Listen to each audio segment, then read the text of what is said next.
জয়নিতাই। আজকে আমরা কীর্তন পরিবেশনে রয়েছি মা জোগাদ্দার মন্দিরে।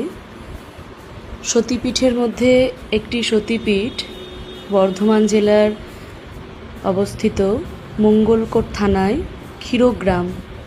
সেই ক্ষীরগ্রামে মা জোগাদ্দার সতীপীঠ মন্দির, সেখানে আজকে আমরা কীর্তন পরিবেশন করব। রাত্রি 8টা থেকে আমাদের কীর্তন পরিবেশন হবে।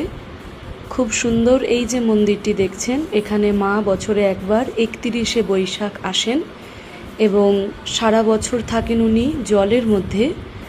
জলের যে মন্দিরটা আছে সেই মন্দিরটাও আমি দেখাচ্ছি আপনাদের। তো এখানেই আমাদের অনুষ্ঠানটা আজকে হবে। আমরা পৌঁছালাম এই 12টা নাগাদ, এখানে এসে আমরা পৌঁছালাম, মায়ের দর্শন করলাম এবং এই যে জলের মধ্যে যে মন্দির আপনারা দেখতে পাচ্ছেন, এখানে